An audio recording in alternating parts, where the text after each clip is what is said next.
Valeu, então, muito obrigado, Jorge, né? Obrigado a todas também que se apresentaram, que se inscreveram, né? E que se motivaram, então, para nós fazermos este curso. Não é exatamente uma segunda edição, porque no ano passado, então, nós fizemos ele aberto, né, para todos os membros de conselhos da saúde, não apenas aqueles ligados à pastoral da saúde ou à igreja.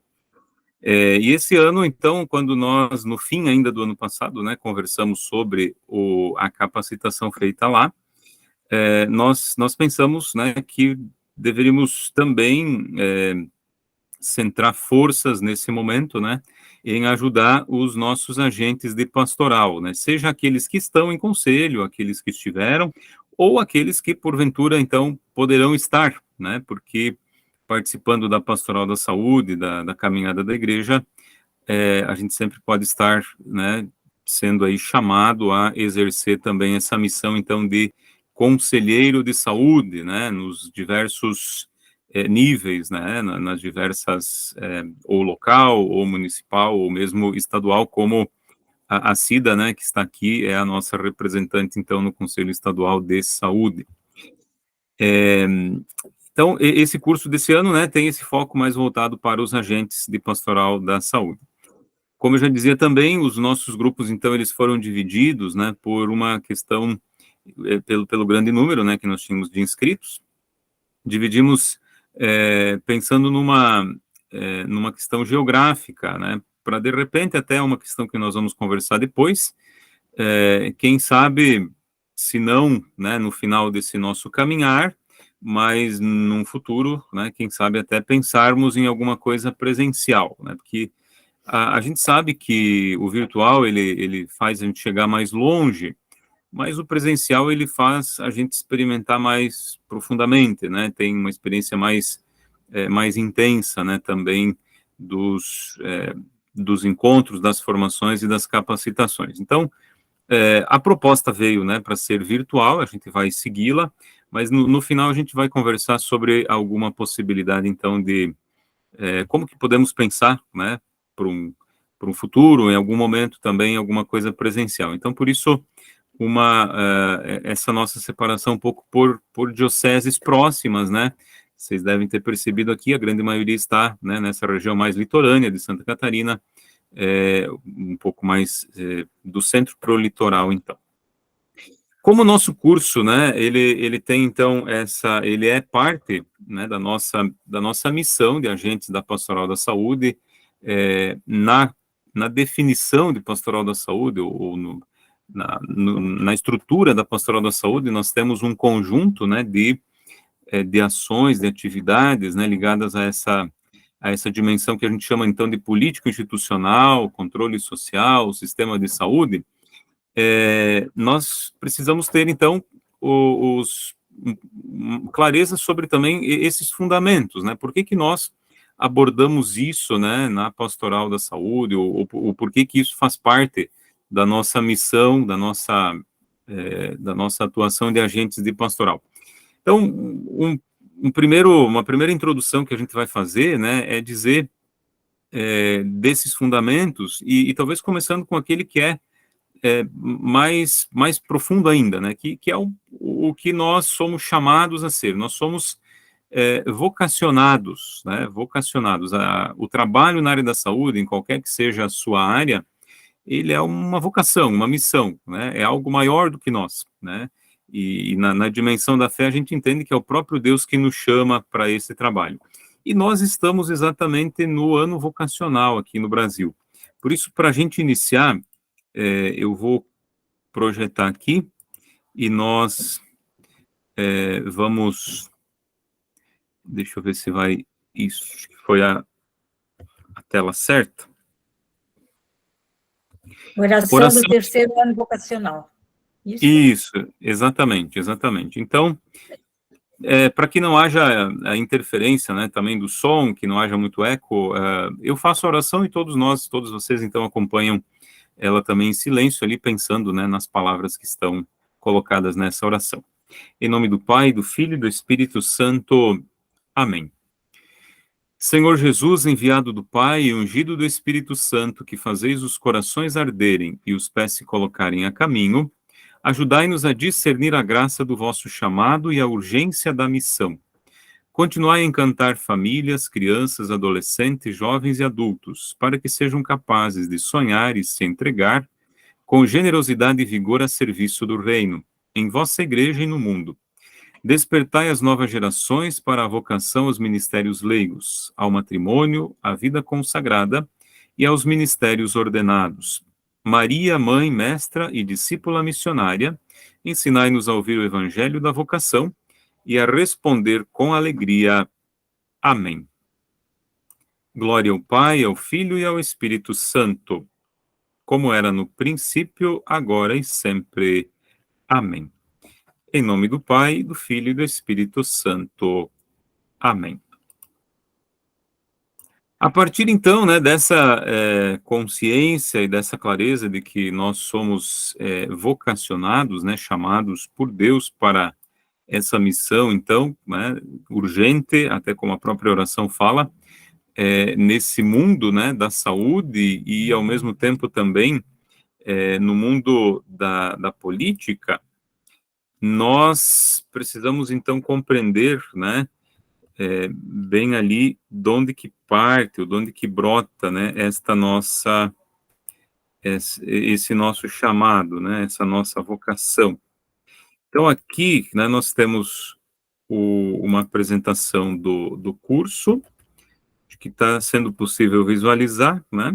Então, é o título, né, do nosso curso, a realização da Pastoral da Saúde, e a assessoria que, como o Jorge já apresentou, então, é feita pelo CEAP de Passo Fundo. Depois ele pode até detalhar um pouquinho melhor, explicar um pouco melhor, né, essa missão do CEAP. Ele já deu vários indicativos também. Então, a gente até aqui já manifesta, né, o nosso agradecimento mais uma vez por essa parceria que nós estamos tendo, né, com o CEAP nessa missão de capacitação.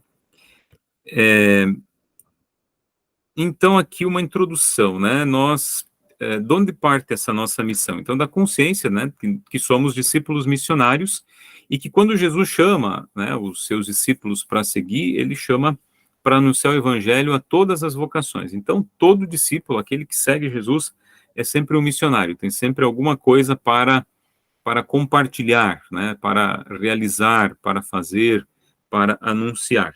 Então, a nossa identidade é de discípulos missionários, né, não é nem apenas um, nem apenas outro, mas é uma identidade que liga essas duas dimensões, né, seguir Jesus e ir a outras pessoas, né, ir ao encontro das pessoas.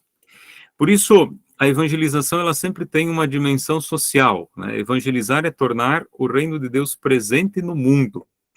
Evangelho significa boa notícia, né, uma boa nova, e a boa notícia é essa, né, de que Deus quer que o mundo seja transformado, né, seja salvo, seja libertado de todas as mortes, né, de todas as amarras. Então, esse anúncio, né, chamado na tradição, na teologia, de querigma, é a palavra grega de falar o primeiro anúncio, ele tem sempre um conteúdo que é social, né, voltado para o outro, né, para a vida comunitária, para o compromisso com os outros. Então, e essa dimensão, então, social do querigma é a caridade. E é a caridade, né, que fundamenta também a política, né, a ação política. Há alguns anos já, né, os papas têm dito, Francisco tem insistido bastante ultimamente nisso, dizendo que a política, ela é uma sublime vocação. Ele faz essa constatação também de que ela tem sido denegrida, né, tem sido reduzida nessa sua vocação, mas ela não deixa de ser uma vocação porque é uma forma preciosa da caridade, porque ela busca o bem comum. E eu cito aqui um exemplo, né, que o Papa faz num outro escrito, num dos últimos escritos dele, quando ele vai dizer, né, que se tem um idoso precisando atravessar um rio e a gente ajuda esse idoso a atravessar o rio, nós estamos fazendo um grande gesto de caridade. Mas se a gente constrói uma ponte, e para construir uma ponte exige, né, toda uma mobilização, inclusive dos poderes constituídos, enfim, exige, né, políticas para isso, para que os mais idosos consigam passar, né, para não apenas um, nós estamos fazendo, então, uma caridade muito maior, né, muito mais grande, né, muito maior. Então, é um pouco esse o sentido, né, para entender que a política é uma forma preciosa, uma forma mais alta, né, de caridade, porque busca o bem comum, não apenas o bem de uns e de outros, né, o bem individual. Então, tem sempre uma ligação muito forte, né, entre receber o anúncio da salvação e transformar esse anúncio em amor efetivo, né, em direção aos irmãos. Então, é sempre isso que, se a gente lê, né, todos os textos da Escritura, ou na Bíblia, isso está sempre muito claro, né, ainda no Antigo Testamento, nos profetas, no próprio, né, na própria libertação do povo do Egito. Então, sempre existe isso, né, Deus salva o povo para que as pessoas vivam, né, essa dimensão também da fraternidade.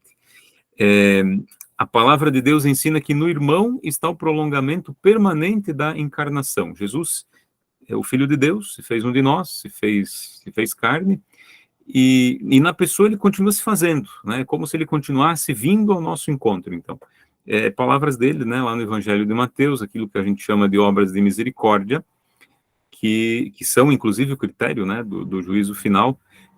O que a gente fizer aos outros estará fazendo sempre a Jesus, né? Então, inclusive, lá tem uma das obras de misericórdia voltada à questão da saúde, né? Eu estive enfermo e você cuidou de mim.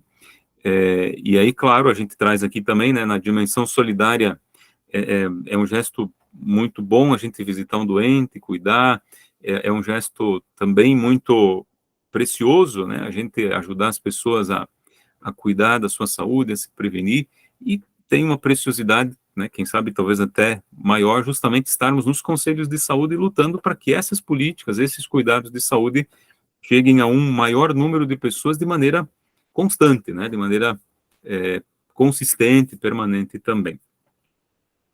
Então, todos os textos exprimem, né, que é preciso sair de si em direção ao irmão. A caridade tem, a caridade é uma dimensão que constitui a igreja, né? Se a igreja não tiver a caridade, ela estará capenga, né? Ou até estará, na verdade, deixará de ser igreja, né? É na própria essência da igreja a vivência da caridade, da compaixão e da misericórdia. Aqui ainda um pouco do que a gente está dizendo, né? De que o evangelho não é só uma relação pessoal com Deus, é uma relação com os irmãos. Também não se pode pensar, né, apenas em gestos, pequenos gestos pessoais em favor de alguns indivíduos, aquilo que aqui está destacado, né, uma caridade por receita, para que a gente tranquilize a nossa consciência. É preciso ir sempre além, né, nos despertar para ir além. O reino de Deus, ele sempre pede para a gente ir além de apenas uma ou outra ação, né, individual, que às vezes é necessária e que não dá para fugir, né? Nunca se pode deixar de atender uma pessoa que esteja passando fome ou que esteja doente, mas sempre temos que olhar para um âmbito maior, né? Seja da prevenção, seja da garantia, né, desse cuidado e dessa atenção. Então, a religião não se pode limitar ao âmbito privado, né? Ela sempre tem essa dimensão, então, pública, comunitária. Aqui cita São Francisco de Assis, Teresa de Calcutá, e vai dizer que a fé autêntica nunca é cômoda nem individualista. Então, esse nosso desejo de mudar o mundo, ele sempre faz parte também da nossa fé, né? Quanto mais autêntica a nossa fé, mais a gente vai querer deixar o mundo melhor depois que nós passarmos por aqui. E aqui, então, a misericórdia, né, entendida não apenas como algo pontual, né, mas como obras de misericórdia que vão se traduzindo em justiça social, né, que a misericórdia se torne algo abrangente, né, isso tudo também está aí nos escritos e nos ensinamentos da igreja. E aqui, então, já encaminhando, né, um pouco para o final dessa introdução, falando mais especificamente, então, da missão, né, da imensa maioria, né, dos nossos agentes de pastoral, que são cristãos leigos e leigas, e também, claro, o número quase que a maioria total também, né, de mulheres, né, e inclusive hoje aqui, acho que estamos só eu e o Jorge, pelo que eu vi. Então, os leigos e leigas, né, têm uma grande missão na sociedade, na igreja, né, de ser sal da terra e luz do mundo. Esse foi um documento que os bispos, ainda lá em 2016, né, aprovaram para falar dessa missão, então, dos leigos, que é muito própria, né, do estar no mundo, na sociedade, né, no lugar onde vive o seu dia a dia. Então, é missão do povo de Deus, o compromisso sociopolítico transformador que nasce do amor apaixonado por Jesus. Então, a gente não se compromete, né, nessa transformação social por uma ideologia, mas porque a gente se sentiu, né, fez a experiência da vocação de ser chamado por Jesus. Então, o serviço cristão ao mundo respeita sempre a autonomia das realidades terrestres, o cristão vai se envolvendo nela, e a doutrina social da igreja diz que essa nossa participação é um serviço para a humanidade, parte integrante da missão do povo de Deus. Os leigos e leigas, então, ali onde estão, né, como o sal, vão se misturando nas realidades, dando sabor, fazendo diferença, são verdadeiros sujeitos eclesiais, né, que estão no mundo, né, estão sendo essa presença. É isso que a gente também entende, né, ali estando nos conselhos, que é um espaço de atuação política, né, de democracia direta, de decisão, contribuindo, né, para a transformação da nossa sociedade. E aqui, então, né, o que o Papa também vai dizer, né, de que é mais do que imprescindível hoje, né, talvez mais do que nunca, vivemos essa palavra areópagos, né, são lugares de anúncio do evangelho, é uma referência lá a um texto de Paulo, né, onde ele foi, o areópago era o lugar onde se decidia as questões políticas, os gregos lá se reuniam, então hoje há muitos outros espaços onde se tomam decisões e que nós precisamos também estar presentes e contribuir. E aqui, então, uma fala mais específica, sobretudo, né, para o mundo da política, seja a política representativa, né, constituída ali daqueles que se colocam para assumir cargos públicos, né, no período eleitoral, mas também na democracia participativa, que é isso que nós temos, né, garantido, inclusive, na Constituição, que precisamos aproveitar, né, que são os conselhos de saúde, e principalmente os conselhos paritários de direito, mas especialmente os de saúde, que estão ali claramente garantidos, né, na nossa Constituição e no próprio sistema de saúde. Então, até a Cida falava, né, que dos cursos de fé e política, fé e cidadania, né, tem a Albertina, estão participando, tendo oportunidade também, né, acho que é bem importante nós continuarmos aprofundando isso. Esse não é o objeto, né, do nosso encontro de hoje, mas só para dar, então, essa introdução e para falar da importância desse nosso curso, né, como uma introdução, para que a gente também entenda, né, qual que é o fundamento de nós estarmos envolvidos, né, nos conselhos de saúde, procurando lutar, né, para que tenhamos saúde mais plena para todos. E agora nós entramos, né, a partir, então, né, do início de hoje, já desse primeiro encontro, já temos o tema, né, que o Jorge já vai entrar. Vamos entrar, então, naquilo que são os instrumentos, né, que nós precisamos ter aí bem afinados e afiados, né, para poder exercer essa nossa missão nos conselhos de saúde. Se tiver alguma questão, alguma pergunta, antes da gente passar para o tema também, a gente pode estar respondendo, pode estar falando, né?